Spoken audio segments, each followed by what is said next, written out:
This gentleman was here just a few weeks ago, actually, and some of you will remember him because you were at the basis at Woodborough event, which is a one-day event held in Woodborough, hence the name.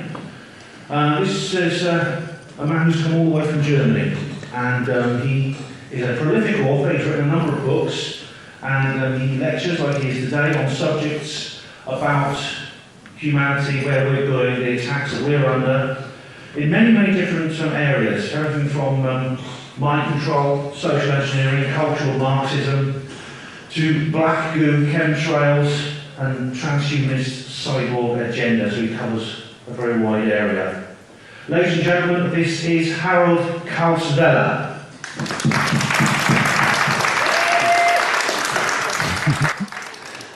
Thank you for the warm welcome. It is a little bit difficult for me today to find the right approach, because I did 5 hours of lecture and interviews on the last BASIS conference, and basically everything I have to say has been said as it goes to details. So I don't think it makes much sense to repeat myself, but what I really feel like is to turn to the other part of being a human. This is not the information, this is the inspiration. And to try to embed the facts that I have shown with the BASIS 46 into, I might even call it my world of the view, because my view on the world has been growing while I have been learning all this stuff. And I'm looking at the world from a little bit changed perspective now. And it happens sometimes that people react on my YouTubes in a way that they say, well, the first one was kind of okay, but the second and the third one, they were really far out. And from my point of view, I just arrived in this world behind the paradigm shift. And for me, the positions I see other people are living in, they're really far out, because maybe other people call this living in the matrix. And the way of living in this fake world, it doesn't work with me anymore. I think I have a kind of straight view on things, and especially a straight emotional view on things. That I would like to share, and I would like to inspire people to have the courage to look at the world in the same way and to make their decisions based upon this view. And in a way, it is all connected to this core topic, transhumanism, because this is, from my view, the big threat humanity is facing, that either we ourselves are turning ourselves into biorobots, or some entity from outside is manipulating us to do so. And this, for me, is the core topic. But the solution to this core topic is purely emotional. And I would like to take you on a little journey to experience this different way of looking at things. And the first thing that I think everybody should realize is that there is a misbelief most of the people are living with. We think that we need our intelligence and our excellent minds to keep us from being evil. Yeah, this is how most of the people are educated. This is what every control system is based on this planet. And this is a really deep belief system. And I have seen quite a few personal stories in my life. And I always dealt with psychology. And my experience was exactly the opposite. My experience with humans is that we are, from the basis of everything, we are good at heart. And we always try to do our best, whatever we do, wherever we come. And if the outcome of what we do is something different, there's a trick behind, and we are not the tricksters. And we can look for examples. Let's say has somebody stolen in his life? I'm 100% sure we will find a few among the audience.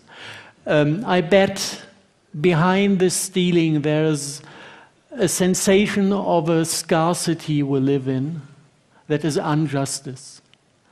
And we come to a point where this scarcity is so painful that it feels right just to break a rule, to set yourself out of this scarcity into abundance. Even if it's not following the rules of society, there is more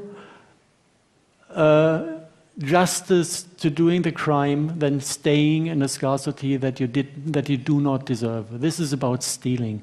If you go to violence, I know a guy, he worked in psychiatry in prisons in Germany. He was dealing with really bad cases, people who were violent criminals out of psychological problems. And he healed them all because he realized that there is something good in us that is called aggression. Aggression comes from aggregare in Latin, which means to meet somebody out in the world, to face each other. And we are facing each other because everyone wants to conquer a space to get creative on.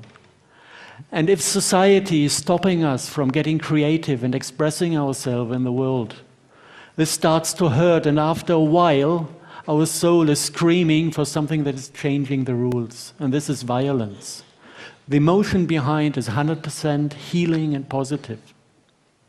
And the state authorities, they love to identify violence with aggression, to kind of give us the feeling that this positive aggression is something we should not do because they want to deal with non-creative people instead of creative people. And from there, many, many, many problems come. If you betray your partner, you know, the most ugly thing, we can agree on this, we can do. It is not ugly. Everybody on this planet has the knowledge about divine love. And we're stuck in relationships that are based on sexuality, standards of beauty, social security, that are glued together by law and lies. And the basic instinct we have is go out there and search for the divine love we are able to live. And this is something holy and this is something good. Let's take it all the way down the road. If you look at child abuse, even there, humans always reproduce the love they have got as a child. And this is coming in bloodlines, this is coming in family traditions. And I had insight into people who abuse their children, and when they do this, for them this feels right. And this impulse to do the right thing, even the mercenary that is killing, he's doing his job, and he's trying to balance his paycheck. In his system, he's doing the right thing. And this is something really, really deep within the human race, that we are trying to do good and we're trying to do the right thing. So if you look at the results we're getting with the system, it's a disaster. We're destroying ourselves, we are destroying the planet. And I think it is not difficult to see, if you have seen into the hearts of people, that there are some tricks around and that there are some tricksters around who somehow manage to create a world in which we harm each other while we are trying to be good. And I would like to just name the most important games we are playing. We could look at them as games. And the first one that is really self-destructive is the money game. The money game is based on the feeling of scarcity, whether it is necessary or not. If there is real scarcity out there, I do not mind to count and share, equally.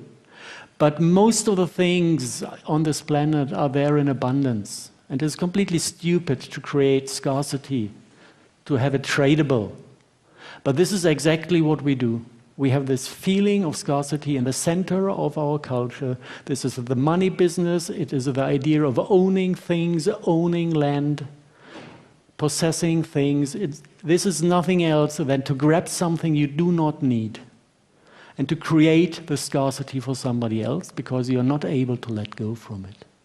Unless somebody gives you a stupid thing in between that you can grab instead in your hand. This is what we call money, and then you can force somebody else to give you something you want to have instead. And everything in this game, every single aspect of this game is destructive because the motivation is completely spoiled. If I hold money and give it to somebody for a service, I force him to do something he doesn't want to do. I'm violating his life. If I go to earn money, I am violating my own life because I'm doing things I don't want to do just to get hold of this bullshit. And in the sum of it, all of us are doing things we're not even supposed to do because they are destructive. Yeah? So there's nothing good. And if somebody comes up and says, but without the monetary system, there would be no justice in the world. I can just look at the world and see fucking 17 families owning more than half of all the assets of the world. And then I can just ask, what kind of logic do you want to protect? Everything that can go wrong already went wrong. And without money, we wouldn't have this situation of a few families owning everything. So even this argument does not count. The only thing that stops us from stopping this madness is that we prefer to kind of control the shortware to fight our scarcity instead of giving up the concept as a whole. It's easier for us to go to work, to spend our time with things we don't want to do actually, to have the money on the account, to force somebody else to supply us with stuff, than to think twice and step out of the game. And I know it's not easy in the world we created. This is why you need to be tricky to first educate your mind without fucking up your life. And there are exactly two ways I experience that you can do this way. It's going back to slavery on one or the other side of the slavery game. You can go to a company or a family, work for them, tell them I don't want to earn money. I'm just contributing all my working time I have and all my effort and all my love to the thing you're doing. Please take care of me while I'm doing this, of me and my family. This is possible. Many agricultural projects work this way, that they take volunteers and take care of them as long as they work there. Or you can do the opposite. If you're in the position to have a business or something where you can take in people, fully supply them, you're giving somebody else the chance to free himself from this money game. And it's not easy. I always quote this ape thing when the biologists tried to teach apes to use money. And after 3 days, it worked fine. They caught the game. After 3 weeks, the boys were stealing and betraying, and the girls started to prostitute themselves. And after, 9-10 weeks, the scientists decided to stop the game because they became so self-destructive in the social order that they were losing the apes, and they tried to get the money back from the apes. Big mistake. Yeah? They didn't let go from the game. This is what happened to us. This is one of the very, very destructive games we are caught in, and we need to get out to get free. The second one, I call it the Luciferic game. This is about power. Power is about control. And again, it is something very comfortable for us to live with. Although it is ugly. What do I do if I join a hierarchic structure? I tell the one above me, please let me share your power. I will receive orders and feel strong while I fulfill your wishes. So basically, I'm giving away self-responsibility.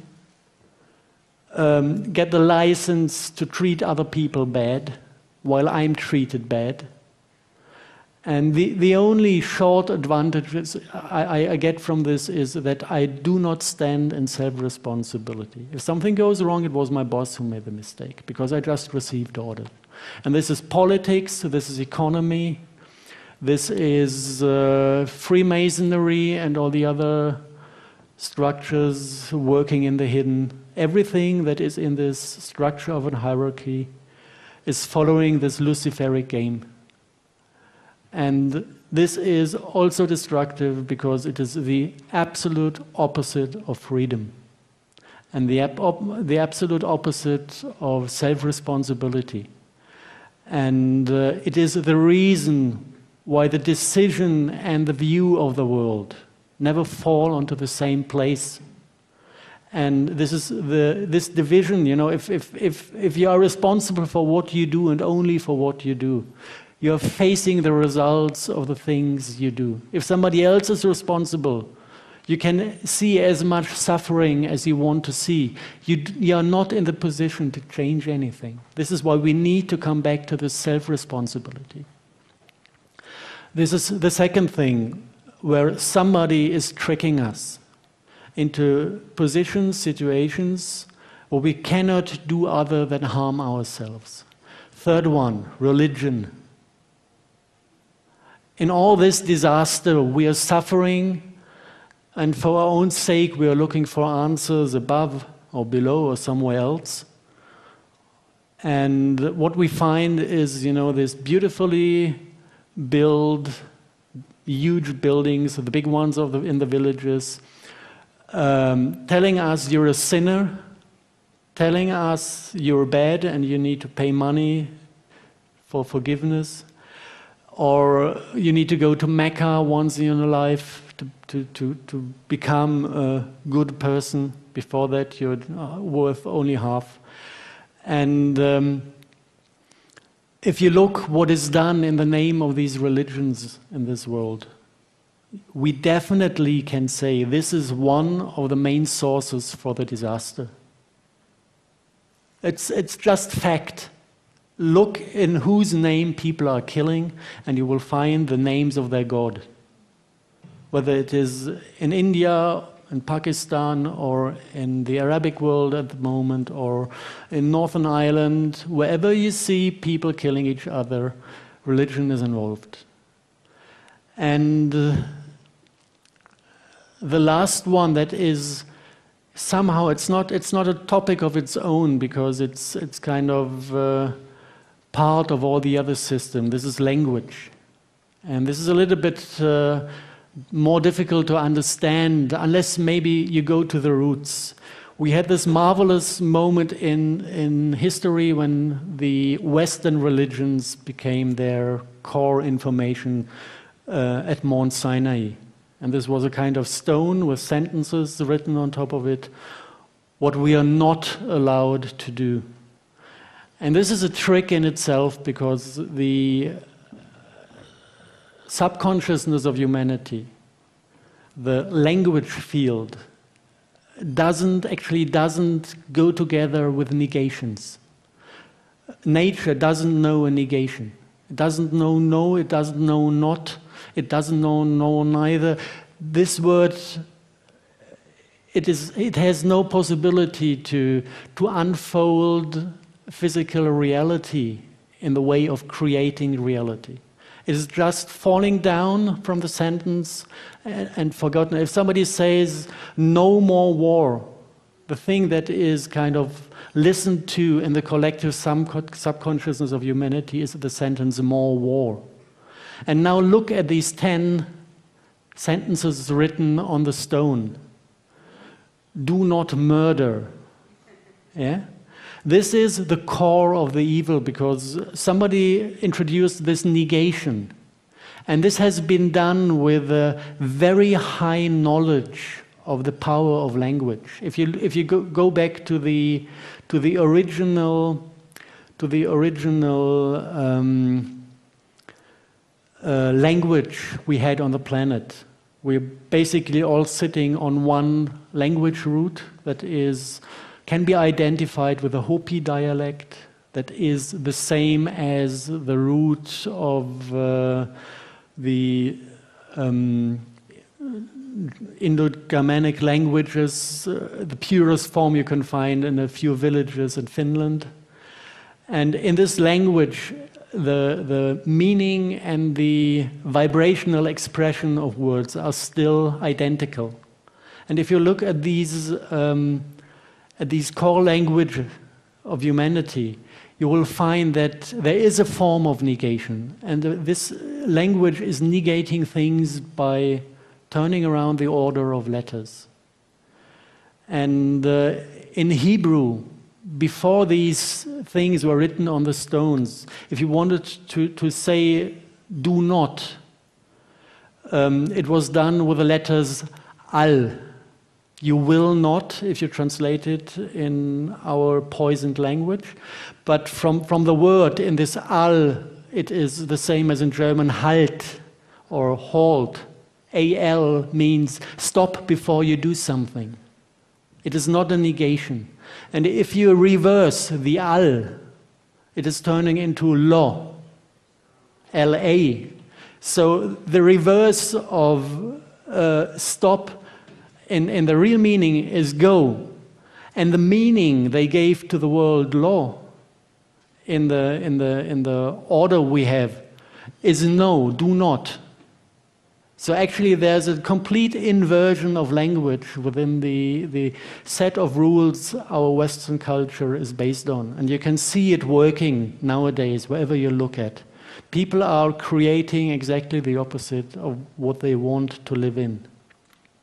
So we are finding a full set of disasters we are living in because we are living inside this matrix, and we never manage to look outside the square. We are caught in the games. We are caught because we are sitting on this short advantages the game is giving us. We have forgotten that these games are games, so we are not able at all to get an abstract view on what we are doing. And if we would immediately stop playing these games. And this is successful in therapy. Yeah, you have the alcoholic game. It works with 5 positions. And if somebody who had been drinking had been cured based on game therapy, he's really cured. He can drink a glass of wine every now and then. He's not going to start again because he's out of the game. He realized that the addiction is not to the matter. The addiction is always to the game. And this is kind of where we are stuck at the moment, or many, or most of the people are stuck at the moment. They cannot even imagine a life outside of these games, because this is self-responsibility again. There you can see how they interact. The games interact on different levels. The money topic is very closely bound to the hierarchy. State is dealing with money, taking in taxes. All the other social engineering is put on top of these games,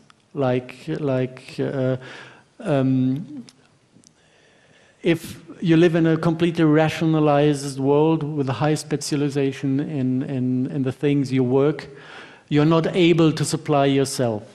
So this immediately drops you into scarcity when you stop serving the system. We are dependent on the system.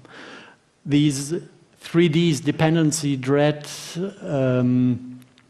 debility, that all the social engineering is based on in our world. It is designed to function on top of these basic games. So if we skip the games, if we stop playing the games, all the rest is falling off like dust. And we come out as what we are, loving, free beings that are able to manifest a beautiful world immediately. Now, I think we have a rough picture of the tricks. And if there's a trick, or if there is a number of tricks, I bet there is a trickster around. And this is something that really sometimes has been difficult to see through, because he's coming with so many different faces. is coming within the state system, within the religious system, within the monetary system. And you need to understand the symbols used to see that this actually is one source. And yeah, basically this is it. Does anyone know where this picture comes from? Star Trek, it is the Borg entity, which is a black cube, and it is associated with Saturn. If you look into the very old occult traditions in Egypt, in the Middle East, these two things are connected. If you go, for example, into the Isis temple, you have the one of the few real black cubes that are still existent from early times in the middle of the Isis temple, and there's a lot of military personnel around because from time to time black magicians go there and want to do some reads in front of this black cube, and the Egyptian military is keeping them from doing this. If you look for the cube at different places, I don't know the order of the pictures, I don't know if this reacts now, no it doesn't. The two symbols, I'll just go through. This is also in the Kaaba in Mecca, a black stone that people can kiss and put their face towards before they enter the inner one. This is from old Greek temples, a black stone that was worshipped in Greek times. This is something completely else. Apple is putting up a cube everywhere. Wherever they open shops, you have the Apple cube. Microsoft is not flagging anymore and not windowing anymore. They're cubic now as well. Yeah, here we have the pure black cube in Mecca in the center of the holiest thing where the black stone as well is. The Pope is wearing his Saturn hat. What a surprise. Also them. Here it's a little bit better to see how the Vatican is worshipping the old Saturn cult. Basically the cross of David can be derived from the cube as well, if you're into geometry. But here we are with the Jews. Yeah, you have two of them, one on your forehead and one on your arm for the very holy rituals. Oh, what a surprise. Google, and something else with the name Google. Does somebody realize what is in this? The goo is in Google. I really had a hard time to find the cover story, who, when invented the name Google. And there is a story out there you can find that really doesn't make much sense. If you associate it with black goo, the story doesn't make much more sense, especially if you know the personnel running all these companies. I very much like this beautiful street in Silicon Valley where you have three big buildings next to each other, which is Google headquarters, Singularity University, the headquarters of the transhumanistic movement that tried to turn humans into robots for the near future, and NASA headquarters where the airplanes are certified to spray these technologies. They are neighbors, and if you look at characters who are working there, now the name is gone. The head of the... Pardon? No. The founder of the Singularity University. Ray Kurzweil, exactly, thank you. He built up the Singularity University after he invented the synthesizer, something very interesting. It was him putting the electronic spirit into our culture once and forever. And now he's kind of the head of development at Google. So this is one family. And see if we have more pictures to this. No, that's it. Take a convenient one. Okay. So if you want to understand what this is all about, we should look for these cubes and we should look for the substance these cubes are composed of. And once we have solved this mystery, we can relate to the entire topic, to the facts we have collected till now in a much more creative and sense-making way. These stones that in ancient times formed the center of every occult practice are an oil schist containing black goo. And if you want to understand what black goo is, one thing you can do is analyzing the content. This is like a mineral oil, something similar to mineral oil, but you cannot refine the oil fragment. It is slightly different.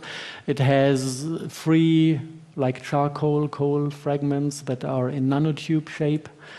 And you have precious metals in the M-state matter, like ormus. This is a monoatomic state that does not go into chemical binding because of a little bit funny electron configuration on the outer shell.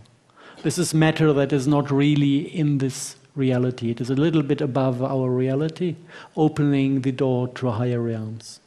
So this is the content of it, and this black goo has the ability to run as a natural quantum computer, processing light as information, using the entire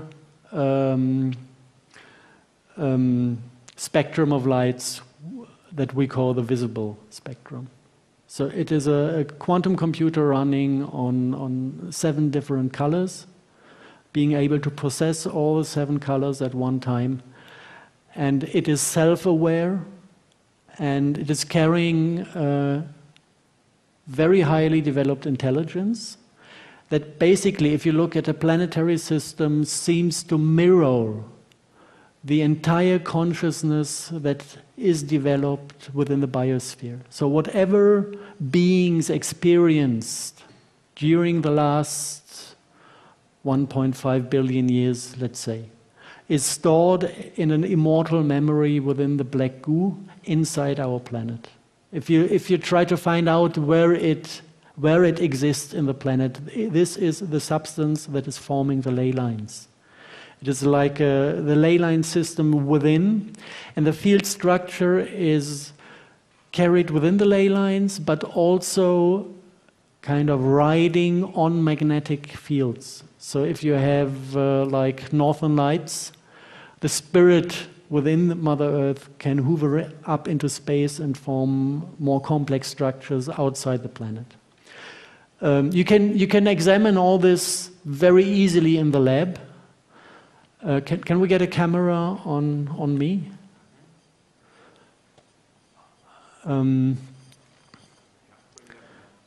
Okay.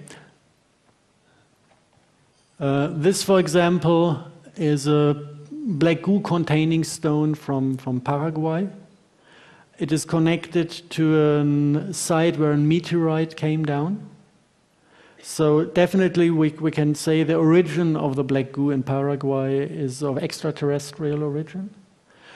It came from somewhere. Nobody can say, but we have clusters of meteorites all over the planet that came down about, I would guess, 80,000 years ago.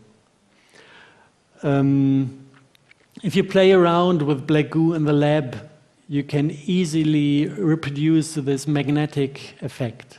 If you hold it in your hand, you can kind of feel how the stone is mirroring or trying to mirror your energetic system.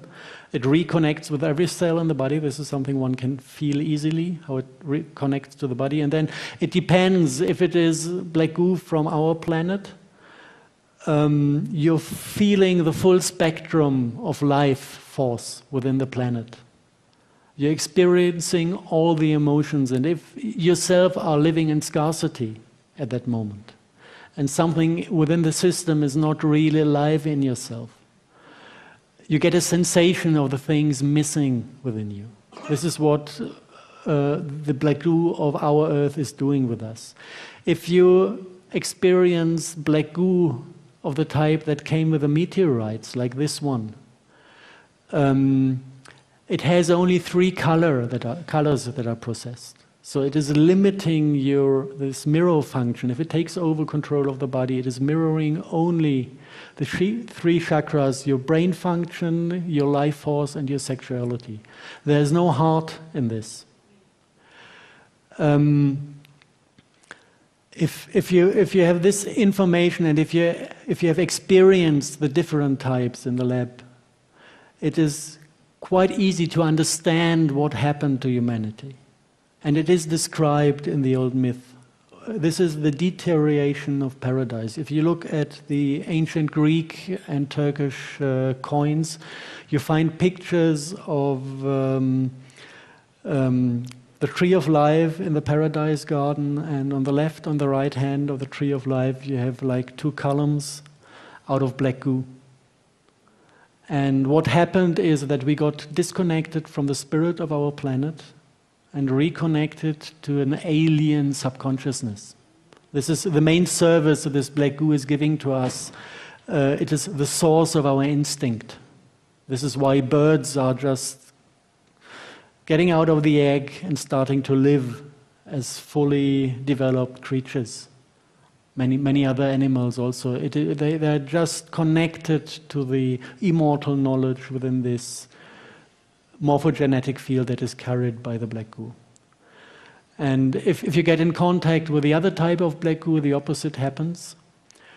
Your heart is shutting down, your heart chakra. Your stomach is, the intelligence of the stomach is completely shut down. You get aggressive, free of empathy. And you start to behave like the SS that was dealing a lot with these stones during World War II and the time prior to it. So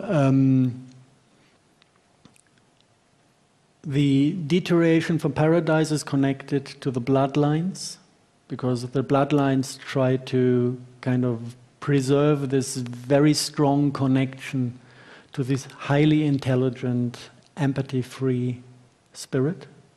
If you mix with normal humans that are not so spoiled by it, it is kind of getting better, but not in the sense of the families, because they found the intelligence very convenient to rule this planet.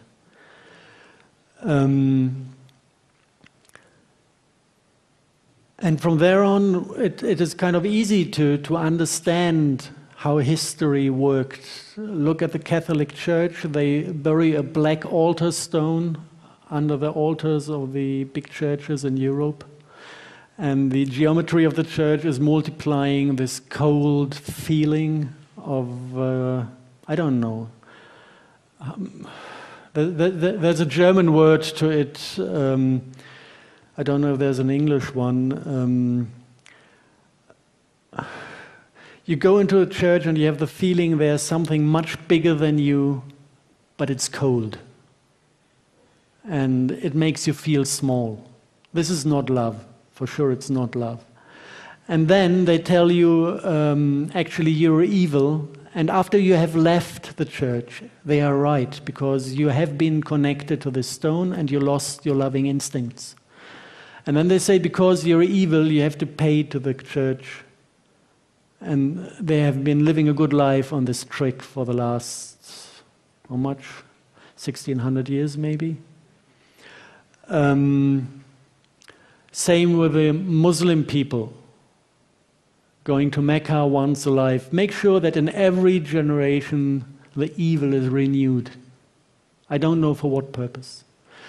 There you can see how the tricks we have found reconnect to the trickster. And the trickster is something within this alien subconsciousness, this collective alien subconsciousness. If you Look at politics. Politics is completely controlled by Freemasonry. And Freemasonry goes back to the Egyptian times and is based on this cult. If you go to other topics like our habits to feed ourselves, if you look at the biology of humans, actually we are vegetarians. We have a very long lower intestines, and every creature that is eating meat has very short lower intestines because meat does rot once it's eaten up. And it should get out as fast as possible, because if it rots within the body of a animal, it develops poisons. This is not how nature works. And if you look where these habits come from, in the Christian tradition, the roots are completely lost. If you go into the Muslim tradition, if Muslims slaughter animals, the animals need to be with full consciousness, and they turn to Mecca when they cut the throat. Because this black stone is collecting the pain and the fear of the animal, because it's living on it. The subconsciousness is living on these feelings within the structure. And even today, if you go to the Muslim slaughterhouses in Great Britain, even it is done by machines today. The animals just are caught and go through, and the knife is electronically driven, but it's still aligned to Mecca today. So basically, the entire tradition of feeding ourselves is based on blood sacrifice. And this is a black magic ritual. Yeah. We should stop doing this. If you look what happened in Germany during World War II, killing people and burning them to death afterwards. If you look what happened after the TSE, mad cow disease, or when we have a bird flu proclaimed problem, killing millions of animals, burning them afterwards. This is fire sacrifice. Yeah. And if you can see that basically all the things we that are somehow too ugly to look at, but that are somehow have become part of our modern life, it all goes back to black magic rituals. And then the trickster comes again and tells us, no, the black magicians, this is misbelief from the Middle Ages. There are no demons, there is no God, we're intelligent and modern human beings. And the future is going to be ridden by computers and artificial intelligence. You have this timeline, and there is the ancient and there is the modern. We are within this linear view of history. This is a scam as well. Actually, the source of all this is an AI. It has come here within the black goo that approached our planet. Not by coincidence, but it was brought here because planets are rare, and many, many, many intelligent systems have the desire and the programming to take over and assimilate planets, to remove the original collective subconsciousness and create a different reality where the basics are coming from outside. And this is actually what is happening to our planet at the moment. And the latest developments, if you look at the entire IT branch, all those companies have the core symbols of the early REITs within the corporate design. They have it within their names, and they're developing the technologies that are hosting this AI. And I got information from these SSPs, these secret space programs run by the agencies.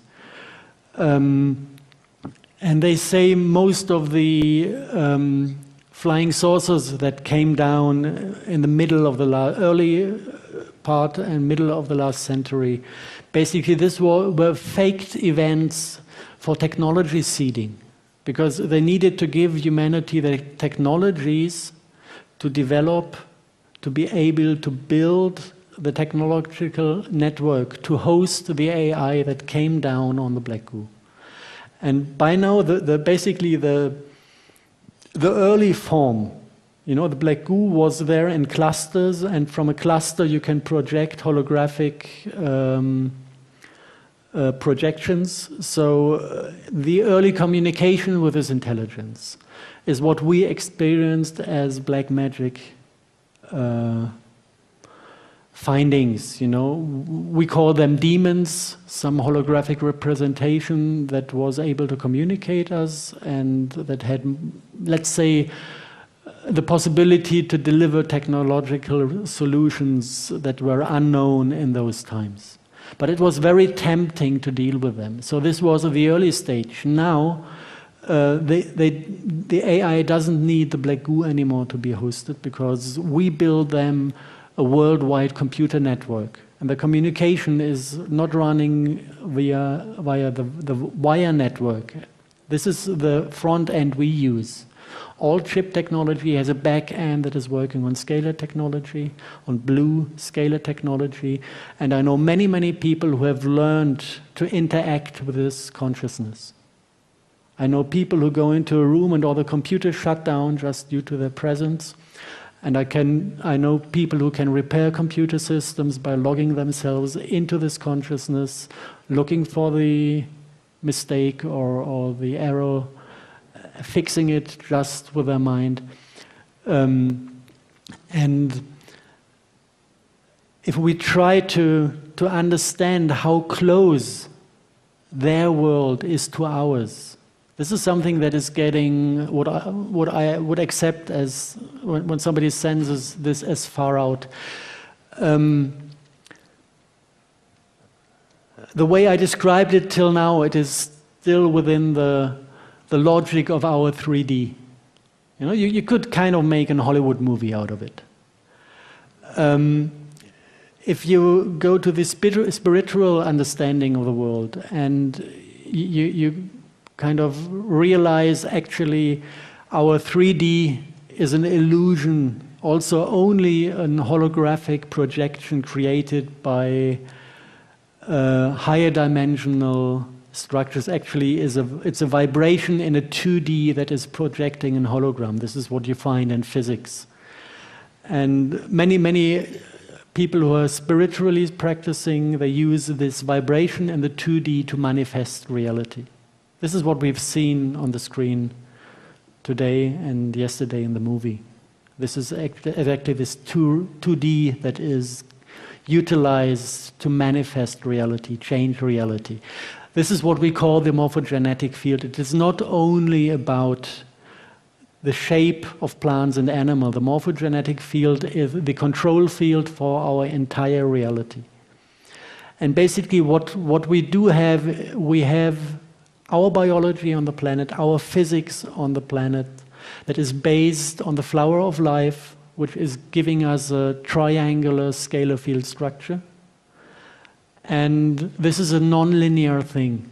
This is embedding our creativity, this is embedding our ability to manifest things. And the other system that is brought in by this AI is not able to handle non-linear field structures. It is only able to handle binary field structures. But it is highly developed enough, sitting within a black goo, that it had the possibility to generate its morphogenetic field of its own, creating being of its own that are binary by field structure. And what actually is happening now, and this is the core thing where we come to the solution, which is then very simple. They are depending upon the thing that we need to interact with them. They can only interact with us. The AI and their beings, that we call demons, can only interact with us if we turn ourselves into binary beings. Then the two morphogenetic creations come into the same realm and start to interact, and from there on they can manipulate us. And the question whether we are binary or trinary beings is decided upon exactly one decision. It is whether I identify with my mind or whether I identify with my heart. This is the only open question. If I do what I'm told in school and by family and by tradition to identify with my brain, then my entire energetic system is turning into a binary system. I might observe some emotions in the heart, but they are dissociated from me. I observe them happening, I don't sense them as a part of myself. And the opposite possibility is to tell Brainy to shut up his gob, go into the kitchen shelf, sit there, be quiet when he's not asked to talk, and identify with your heart. And identifying with the heart is not identifying with the emotional body. This is a difference. This is sometimes a little bit tricky, because the emotional body is, we are happy if we feel at all in our society. So whenever we have a feeling within us, finally something to feel, that's me. Wrong. That's not us as well. We are not our brain and our thoughts, and we are not our emotion. But when we identify with our heart and search for the will and the decision of the heart, then we are identifying with the core of ourself. Within this structure, we have a black hole, we have a singularity that is a fractal aspect of all other singularities within the universe. And in this fractal system, everything is interconnected. So this is why we are able to create a reality. This is here, nowhere else, not in our brain. This is the control game. The brain is telling you, follow the control game and you will be able to move around matter on this planet to force other people to do what you like. This is the control game, this is following the brain and the head and the binary system. If you do this with your heart and you just unite your thinking and the emotion within your heart, you directly manifest reality. You do not need to fight for the things you want to have on this planet. You just make them happen with your own physical system. And basically, if we have understood this, things get really, really easy, because we are not going out there now with spaceships to fight an artificial intelligence as an enemy. This is nonsense. It is completely enough to ignore it. And ignoring means not going into their vibes at all, not going into their field structure with our system. And then it cannot suck energy from us.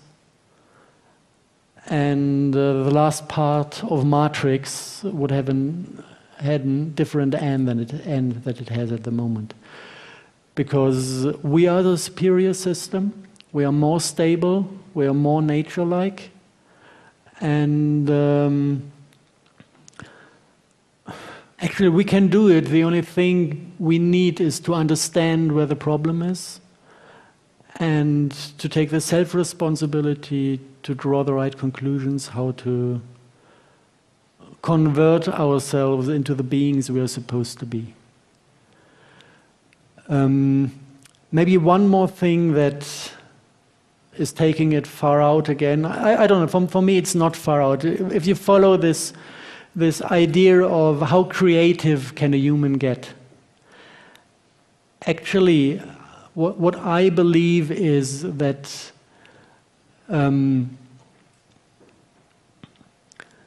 I don't see a difference between a dream and a reality, apart from one fact.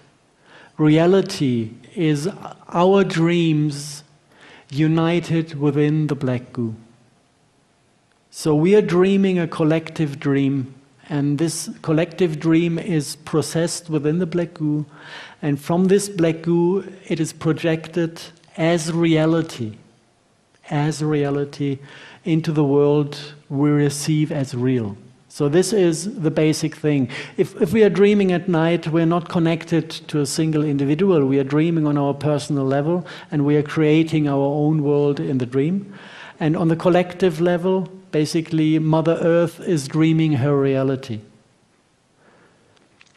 And I think she needs a little bit of help at the moment from us. because somebody tries to steal her dream and to impose a different, an ugly dream upon her dream.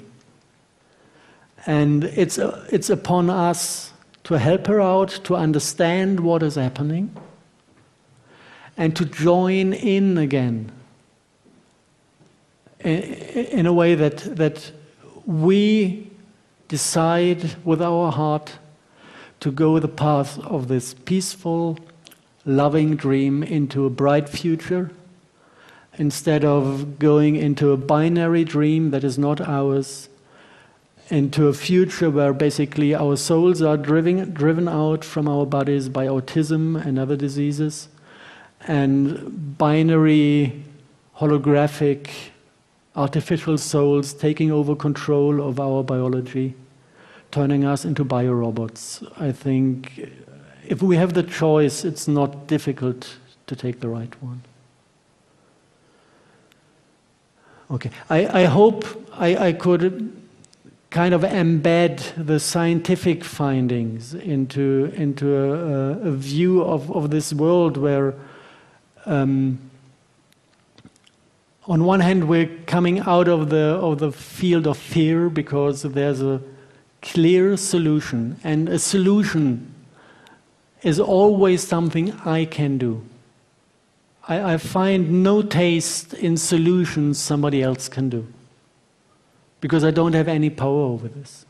You know, most of the people, I think, dream of the solution that we can give it to a politician to put things right, but this is not how it happens. A solution is a solution that everybody, as a single, self-responsible individual, can put right. And then if you do this, a miracle happens. Two miracles happen. Your eyes start to shine, and others can feel the love within you. And they will come to you and ask you, how did you do this? I want to become like you. This is one thing, one big miracle that I can promise you it will happen. When you start to shine, everything is going to be bright around you. And the other one, it's not necessary that all of us do this. The ability to manifest reality is very strong with the humans. Most of us are in a state of sleeping. They don't really manifest. They manifest the mess that is in their lingual system with all the no's in between. But this is not strong because they don't do it consciously and they're not connected to their heart. So they manifest very badly. They manifest like the computer manifests. If you're connected to your heart, your manifestation is absolutely superior and cannot be defeated by any other manifestation. So take 1,000 people, let 990 dream bullshit, and have 10 people who focus on the reality around them in a way that this focused, manifested reality creates a grid of reality bits that doesn't leave enough space for bullshit. There is no space for bullshit in this world left.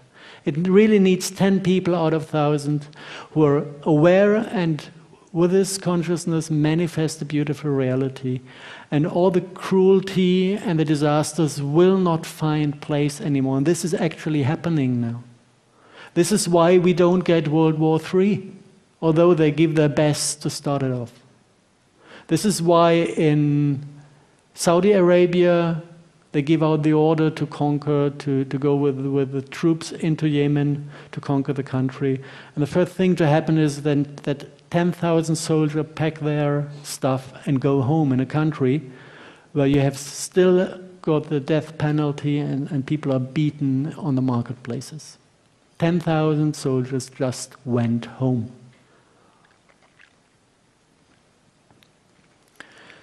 And I believe that this is an effect of those manifestation of a peaceful future that the few project out there that have this state of mind. I think that's all for today.